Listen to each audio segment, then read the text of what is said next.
Yo, what is up guys? It's your boy BADGEPLUGYT. Today, the official patch 5 notes have just came out for NBA 2K19 at around 3 o'clock Eastern time.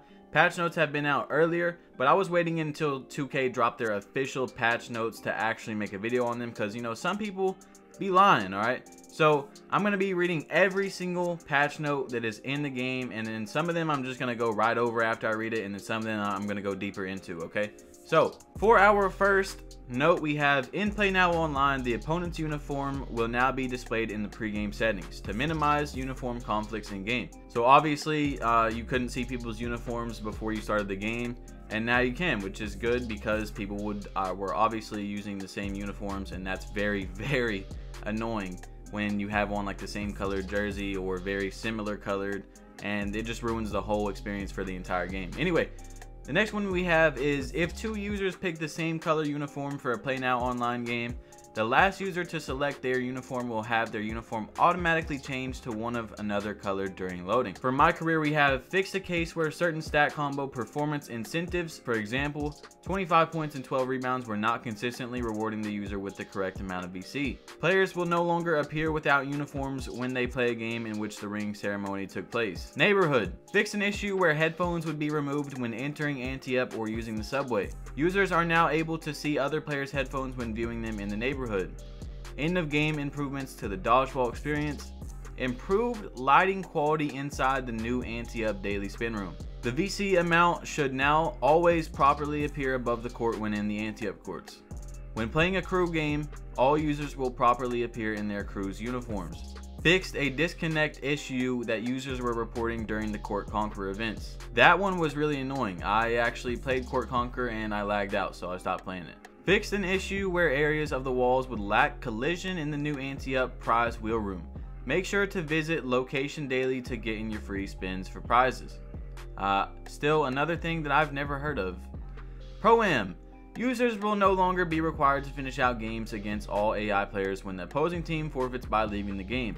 That's a really cool addition. 2K, I'm not sure why private matchmaking has not been fixed yet, but I'm not even a Pro-Am player, and that makes me kind of mad. Like, there's so many people that are trying to play Pro-Am privately, and it doesn't even work. And that was the only addition to Pro-Am, which is really weird. And that's 2K's esports mode. Like, that's where they're making their money. That's where they have quote-unquote pro players. It's just weird how they still haven't fixed that. We're almost 2 months into the game. My Team added the ability for users to view what moments cards are currently available in Heat Check and League Moments packs. Press Y or triangle button when viewing those packs in the pack market. Cards will now visually show their new upgraded gem levels when a duo boost bumps them up over a threshold.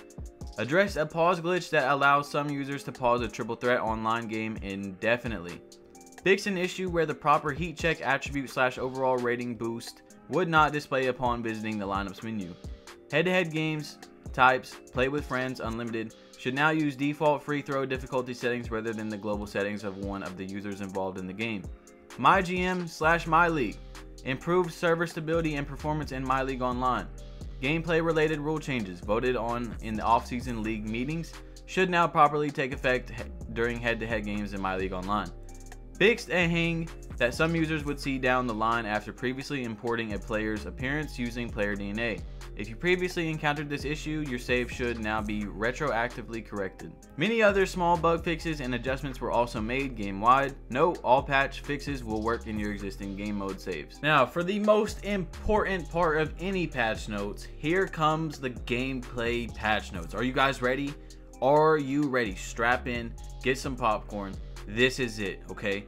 Improved logic and visuals of quote-unquote pulling the chair in the post. Yes, that is the only gameplay note in the patch.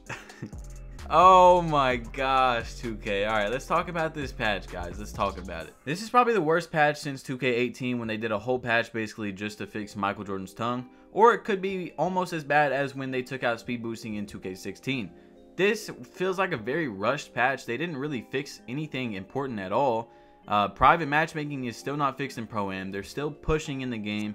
There's so many other issues I can think about. The shot contest system is extremely broken still. There's so many things I don't understand why they did not fix first instead of they fixed these things right here. I'm very confused. My guess is that another patch is going to come out very soon, faster than it was from patch 4 to patch 5, because this patch doesn't really make any sense at all. It feels very rushed, and it seems like they didn't really want to touch on anything that was important. So I don't know, guys. You leave your opinions down below. It's your boy BADGEPLUG. You have been plugged in. Make sure to hit that like button if you did not see these patch notes yet. I'll be leaving the link in the description so you can check it out yourself. Hit that subscribe button if you are new, and I'm out. Peace.